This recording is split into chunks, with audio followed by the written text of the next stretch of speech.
ലൂക്കായുടെ സുവിശേഷം 21 അധ്യായം. വിധവയുടെ കാണിക്ക. അവൻ കണ്ണുകളുയർത്തി നോക്കിയപ്പോൾ ധനികർ ദേവാലയ ഭണ്ഡാരത്തിൽ നേർച്ചയിടുന്നത് കണ്ടു. ദരിദ്രയായ ഒരു വിധവ 2 ചെമ്പുതൊട്ടുകൾ ഇടുന്നതും അവൻ കണ്ടു. അവൻ പറഞ്ഞു, ദരിദ്രയായ ഈ വിധവ മറ്റെല്ലാവരെയുംകാൾ കൂടുതൽ നിക്ഷേപിച്ചിരിക്കുന്നു എന്ന് സത്യമായി ഞാൻ നിങ്ങളോട് പറയുന്നു. എന്തെന്നാൽ അവരെല്ലാവരും തങ്ങളുടെ സമൃദ്ധിയിൽ നിന്ന് സംഭാവന ചെയ്തു. ഇവളാകട്ടെ തൻ്റെ ദാരിദ്ര്യത്തിൽ നിന്ന് ഉപജീവനത്തിനുള്ള വക മുഴുവനും നിക്ഷേപിച്ചിരിക്കുന്നു. ദേവാലയത്തിൻ്റെ നാശത്തെക്കുറിച്ച് ചില ആളുകൾ ദേവാലയത്തെപ്പറ്റി അത് വിലയേറിയ കല്ലുകളാലും കാണിക്ക വസ്തുക്കളാലും അലങ്കരിക്കപ്പെട്ടിരിക്കുന്നല്ലോ എന്ന് പറഞ്ഞു. അവൻ അവരോട് പറഞ്ഞു, നിങ്ങൾ ഈ കാണുന്നവ കല്ലിന്മേൽ കല്ല് ശേഷിക്കാതെ തകർക്കപ്പെടുന്ന സമയം വരുന്നു. ക്ലേശങ്ങളുടെ ആരംഭം.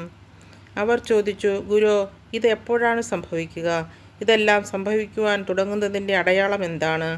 അവൻ പറഞ്ഞു, ആരും നിങ്ങളെ വഴിതെറ്റിക്കാതിരിക്കാൻ സൂക്ഷിച്ചുകൊള്ളുവിൻ.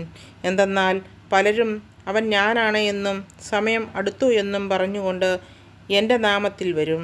നിങ്ങൾ അവരുടെ പിന്നാലെ പോകരുത്. യുദ്ധങ്ങളെയും കലഹങ്ങളെയും കുറിച്ച് കേൾക്കുമ്പോൾ നിങ്ങൾ ഭയപ്പെടരുത്. ഇവയെല്ലാം ആദ്യം സംഭവിക്കേണ്ടതാണ്, എന്നാൽ അവസാനം ഇനിയും ആയിട്ടില്ല. അവൻ തുടർന്നു, ജനം ജനത്തിനെതിരായും രാജ്യം രാജ്യത്തിനെതിരായും തലയുയർത്തും. വലിയ ഭൂകമ്പങ്ങളും പല സ്ഥലങ്ങളിലും ക്ഷാമവും പകർച്ചവ്യാധികളും ഉണ്ടാകും. ഭീകര സംഭവങ്ങളും ആകാശത്തിൽ നിന്ന് വലിയ അടയാളങ്ങളും ഉണ്ടാകും. ഇവയ്ക്കെല്ലാം മുൻപ് അവർ നിങ്ങളെ പിടികൂടുകയും പീഡിപ്പിക്കുകയും ചെയ്യും. അവരുടെ സിനഗോഗുകളിലും കാരാഗൃഹങ്ങളിലും നിങ്ങളെ ഏൽപ്പിച്ചു കൊടുക്കും. എൻ്റെ നാമത്തെ പ്രതി രാജാക്കന്മാരുടെയും ദേശാധിപതികളുടെയും മുൻപിൽ അവർ നിങ്ങളെ കൊണ്ടുചെല്ലും. നിങ്ങൾക്ക് ഇത് സാക്ഷ്യം നൽകുന്നതിനുള്ള അവസരമായിരിക്കും. എന്ത് ഉത്തരം പറയണമെന്ന് നേരത്തെ ആലോചിക്കേണ്ടതില്ലെന്ന് മനസ്സിലാക്കിക്കൊള്ളുവിൻ. എന്തെന്നാൽ നിങ്ങളുടെ എതിരാളികളിൽ ആർക്കും ചെറുത്തു നിൽക്കുവാനോ എതിർക്കുവാനോ കഴിയാത്ത വാക്ചാതുര്യവും ജ്ഞാനവും നിങ്ങൾക്ക് ഞാൻ നൽകും. മാതാപിതാക്കന്മാർ, സഹോദരർ, ബന്ധുമിത്രങ്ങൾ, സ്നേഹിതർ എന്നിവർ പോലും നിങ്ങളെ ഒറ്റിക്കൊടുക്കും. അവർ നിങ്ങളിൽ ചിലരെ കൊല്ലുകയും ചെയ്യും. എൻ്റെ നാമം നിമിത്തം നിങ്ങളെ എല്ലാവരും ദ്വേഷിക്കും. എങ്കിലും നിങ്ങളുടെ ഒരു തലമുടിയിഴ പോലും നശിച്ചു പോകുകയില്ല. പീഡനത്തിലും ഉറച്ചു നിൽക്കുന്നതിലൂടെ നിങ്ങളുടെ ജീവനെ നിങ്ങൾ നേടും. ജെറുസലേമിൻ്റെ പതനം. ജെറുസലേമിനെ ചുറ്റും സൈന്യം താവളമടിച്ചിരിക്കുന്നത് കാണുമ്പോൾ അതിൻ്റെ നാശം അടുത്തിരിക്കുന്നു എന്ന് അറിഞ്ഞുകൊള്ളുവിൻ. അപ്പോൾ യൂദയായിലുള്ളവർ പർവ്വതങ്ങളിലേക്ക് പലായനം ചെയ്യട്ടെ. പട്ടണത്തിലുള്ളവർ അവിടം വിട്ടുപോകട്ടെ. ഗ്രാമങ്ങളിലുള്ളവർ പട്ടണത്തിൽ പ്രവേശിക്കാതിരിക്കട്ടെ. കാരണം എഴുതപ്പെട്ടവയെല്ലാം പൂർത്തിയാകേണ്ട പ്രതികാരത്തിൻ്റെ ദിവസങ്ങളാണ് അവ. ആ ദിവസങ്ങളിൽ ഗർഭിണികൾക്കും മുലയൂട്ടുന്നവർക്കും ദുരിതം.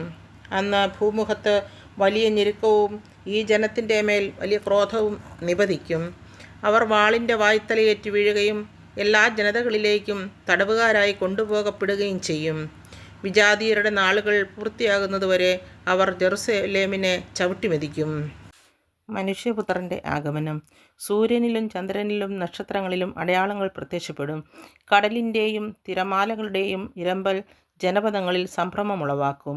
സംഭവിക്കുവാൻ പോകുന്നവയെ ഓർത്തുള്ള ഭയവും ആകുലതയും കൊണ്ട് ഭൂവാസികൾ അസ്തപ്രജ്ഞരാകും. ആകാശശക്തികൾ ഇളകും. അപ്പോൾ മനുഷ്യപുത്രൻ ശക്തിയോടും വലിയ മഹത്വത്തോടും കൂടെ മേഘങ്ങളിൽ വരുന്നത് അവർ കാണും. ഇവ സംഭവിക്കുവാൻ തുടങ്ങുമ്പോൾ നിങ്ങൾ ശിരസ്സുയർത്തി നിൽക്കുവിൻ. എന്തെന്നാൽ നിങ്ങളുടെ വിമോചനം സമീപിച്ചിരിക്കുന്നു. ഒരു ഉപമയും അവൻ അവരോട് പറഞ്ഞു. അത്തിമരത്തെയും മറ്റു മരങ്ങളെയും നോക്കുവിൻ. അവ തളിർക്കുമ്പോൾ വേനൽക്കാലം അടുത്തിരിക്കുന്നുവെന്ന് നിങ്ങൾ അറിയുന്നു. അതുപോലെ ഇക്കാര്യങ്ങൾ സംഭവിക്കുന്നത് കാണുമ്പോൾ ദൈവരാജ്യം സമീപിച്ചിരിക്കുന്നു എന്ന് മനസ്സിലാക്കിക്കൊള്ളുവിൻ. സത്യമായി ഞാൻ നിങ്ങളോട് പറയുന്നു, എല്ലാം സംഭവിക്കുന്നതുവരെ ഈ തലമുറ കടന്നു പോവുകയില്ല.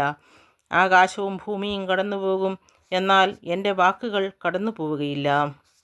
ജാഗരൂകരായിരിക്കുവിൻ.